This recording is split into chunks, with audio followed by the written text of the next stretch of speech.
नमस्कार दोस्तों, मैं एस के सर आपके लिए लाया हूँ शिक्षा प्रबंधन का अगला टॉपिक समग्र शिक्षा अभियान यानी समसा।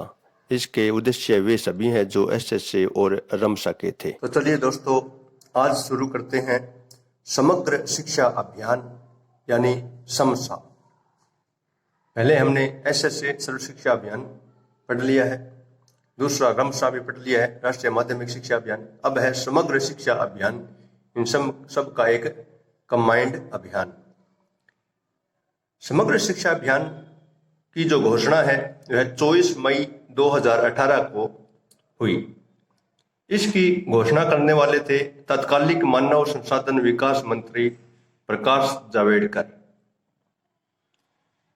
1 जुलाई 2018 से सर्व शिक्षा अभियान शिक्षक शिक्षा यानी टीचर एजुकेशन तथा रमसा राष्ट्रीय माध्यमिक शिक्षा आयोग को समायोजित कर लिया गया तथा इसे समग्र शिक्षा अभियान नाम दे दिया गया।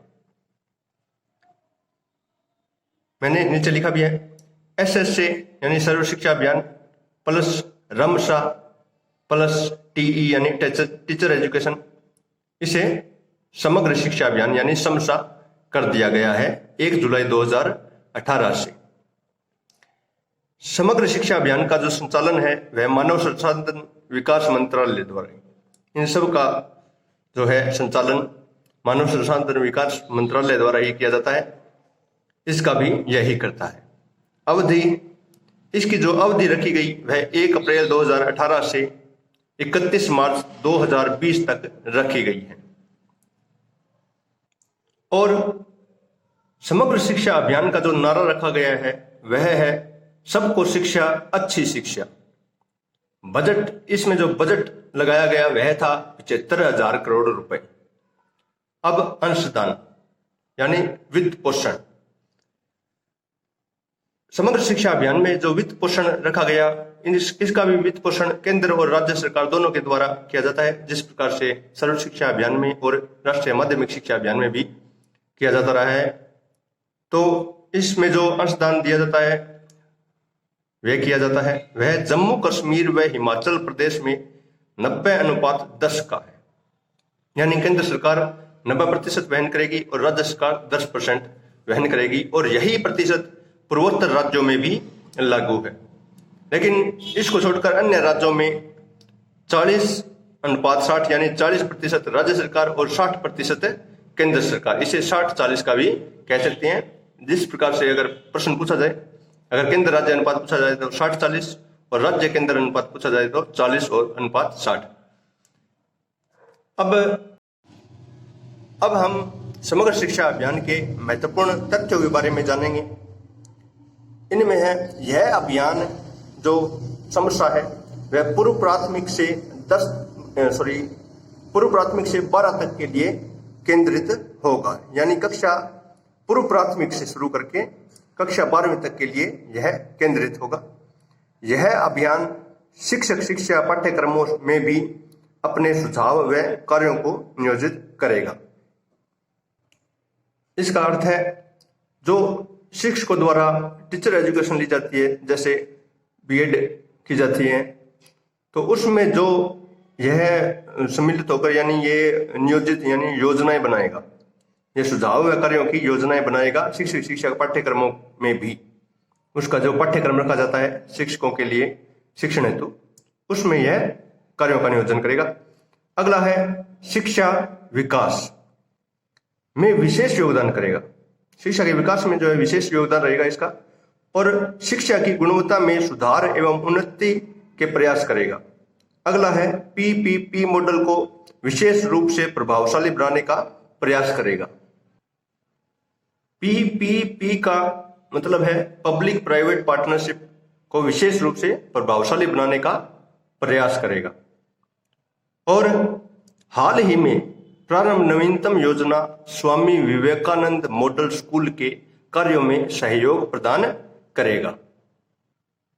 और खेल सामग्री हेतु यह मतलब 5वीं 10वीं और 12वीं तक के सभी स्कूलों में कुछ व्यय करेगा, जो इस प्रकार से है। खेल सामग्री हेतु बच्चों के। 5वीं तक के स्कूलों में 5,000 रुपये, 10वीं तक के स्कूलों में 10,000 रुपये और उच्च माध्यमिक यानी 12वीं तक के स्कूलों में 15,000 रुपये का व्यय करेगा। अब इसके अलावा सभी स्कूलों में 1 घंटा फिजिकल एक्टिविटीज के लिए देना अनिवार्य होगा। यह अनिवार्य कर दिया गया इस समस्या के द्वारा कि सभी स्कूलों में, जितने भी सरकारी स्कूल है उसमें और प्राइवेट स्कूलों में भी, कि 1 घंटा फिजिकल एक्टिविटीज जो बच्चों के लिए भी और शिक्षकों के लिए भी देना अनिवार्य होगा। स्कूलों में लाइब्रेरी होना बेहद जरूरी कर दिया गया है। इसके लिए केंद्र सरकार यानी लाइब्रेरी के लिए हर स्कूल में केंद्र सरकार स्कूलों को किताबों के लिए 5,000 से 20,000 तक की सहायता राशि देगा। जिस क्लास का स्कूल होगा उसके हिसाब से, यानी कम से कम 5,000 रुपए और बड़े से बड़े स्कूल में 20,000 रुपए तक की राशि लाइब्रेरी के लिए उपलब्ध कराएगा उनकी किताबों के लिए। और दूर दराज के कस्तूरबा गांधी विद्यालयों की योजना को कक्षा 12 तक किया जाएगा, जो कर दिया गया है। हमने पहले कस्तूरबा गांधी विद्यालय टॉपिक में ये पढ़ लिया है कि कक्षा 12 तक कर दिए गए हैं।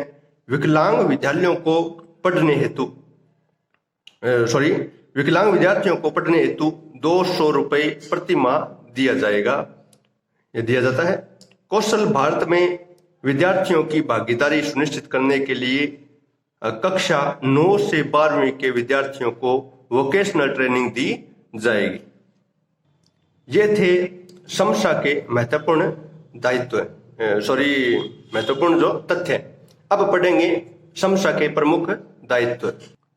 तो समग्र शिक्षा अभियान के जो प्रमुख दायित्व हैं उनमें है नए स्कूलों की स्थापना और पुराने का अपग्रेडेशन, यानी पुराने स्कूलों का अपग्रेडेशन करना, और नए उच्च प्राथमिक स्कूलों को 10 लाख रुपए प्रति स्कूल का व्यय, नए माध्यमिक स्कूलों को 25 लाख रुपए प्रति स्कूल आवंटन, और नए उच्चतर विद्यालयों नए जो उच्चतर माध्यमिक स्कूल हैं यानी +2 तक के स्कूल हैं उनमें एक संकाय या फिर बोले एक सब्जेक्ट के लिए 50 लाख रुपए, 2 संकायों के लिए 55 लाख रुपए और 3 संकाय या सब्जेक्ट के लिए 70 लाख रुपए का आवंटन यह करेगा।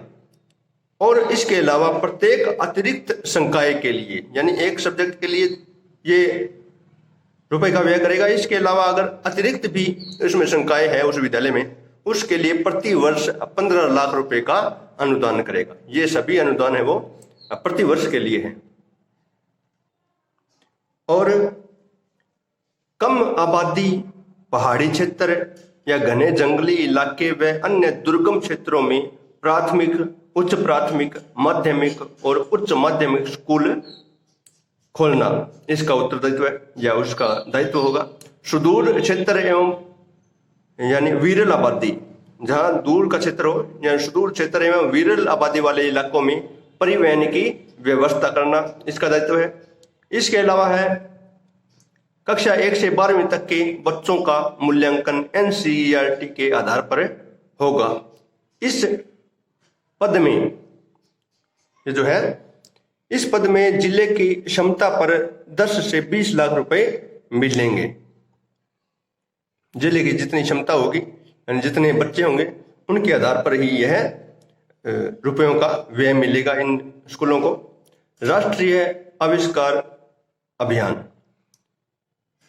इसका एक दायित्व और भी है, राष्ट्रीय आविष्कार अभियान, जिसके तहत कक्षा 6 से 12वीं तक और विषय विज्ञान व गणित के लिए यह आविष्कार अभियान चलाएगा। गुणवत्ता में सुधार और शिक्षा के उपयोगिता के लिए, गुणवत्ता में सुधार एवं शिक्षा के उपयोगिता के लिए इनोवेशन को बढ़ावा देना। और इसके आगे है प्री नर्सरी स्कूल के लिए 2 लाख रुपए तक का अनुदान दिया जाएगा। KGBV को जो कस्तूरबा गांधी बालिका विद्यालय है उसमें 6 से 8 तक के जो स्कूल है उनमें 60 लाख रुपए प्रति वर्ष, 6 से 10 तक के जो स्कूल है उसमें 80 लाख रुपए प्रति वर्ष, और कक्षा 6 से 12 तक के जो उच्च माध्यमिक विद्यालय है उनमें 1 करोड़ का वार्षिक अनुदान दिया जाएगा। सेल्फ डिफेंस कार्यक्रम, समसा ने एक सेल्फ डिफेंस कार्यक्रम भी चलाया है छात्राओं हेतु, जो कक्षा 6 से 12 तक के सभी छात्राओं के स्कूलों में होगा और इसका समय 3 माह रखा गया, यानी 3 माह का सेल्फ डिफेंस कार्यक्रम। इसमें छात्राएं जो है अपनी रक्षा हेतु जो ट्रेनिंग लेगी ताकि आत्मरक्षा कर सके। विशेष आवश्यकता वाले बच्चों के लिए 3,000 रुपए प्रति छात्र प्रति वर्ष दिया जाएगा। अब इसके आगे है खेल और शारीरिक शिक्षा के तहत जो इसका दायित्व है। खेल और शारीरिक शिक्षा हेतु प्राथमिक के लिए, यानी मैंने लिखा है प्राथमिक के लिए, यानी प्राथमिक स्कूलों के लिए 5,000 रुपए, मध्य विद्यालय यानी माध्यमिक विद्यालयों के लिए, मध्य विद्यालय यानी उच्च प्राथमिक विद्यालयों के लिए 10,000 रुपए और माध्यमिक विद्यालयों के लिए 25,000 रुपए का प्रावधान रखा गया है इसके दायित्वों में, समस्या में। और इसके आगे मैंने पदाधिकारी बताए हैं, जो समग्र शिक्षा अभियान में जो पदाधिकारी होंगे हर स्तर पर, यानी केंद्र स्तर पर इसका जो पदाधिकारी है उच्च स्तर, वह कौन होगा, राज्य स्तर पर कौन होगा, जिला और खंड स्तर पर कौन होगा। तो इसमें केंद्र स्तर पर HRD मंत्री पहले होता था, सॉरी यही अब है, पहले भी यही था, चाहे SSA हो या रमसा हो, अब भी यही है HRDM यानी ह्यूमन रिसोर्स डेवलपमेंट मंत्रालय, यानी मानव संसाधन विकास मंत्रालय, उसका जो मंत्री है वही होगा। और राज्य स्तर पर आयुक्त जो है इसका मुखिया होगा। जिला स्तर पर DPC पहले था, अब इसका नाम DEEO रख दिया गया, यानी डिस्ट्रिक्ट एलिमेंट्री एजुकेशन ऑफिसर। और खंड स्तर पर जो है पहले BRCF होता था, ब्लॉक रिसोर्स सेंटर फैसिलिटेटर, जो अब BEEO है, यानी ब्लॉक एलिमेंट्री एजुकेशन ऑफिसर। और ये जो BEO है वह ग्राम पंचायत में उच्च माध्यमिक विद्यालय का प्रिंसिपल ही इस पद पर कार्यरत होता है। तो हमने पहले वीडियो में SSA और रमसा का संपूर्ण विवरण पढ़ा और आज हमने समसा यानी समग्र शिक्षा अभियान जो TE टीचर एजुकेशन और SSA और रमसा को मिलाकर एकीकृत कर इसे समसा नाम दिया गया है, इसका भी संपूर्ण विवरण पढ़ लिया है। वीडियो को अंत तक देखने के लिए धन्यवाद। मिलते हैं अगले टॉपिक के साथ।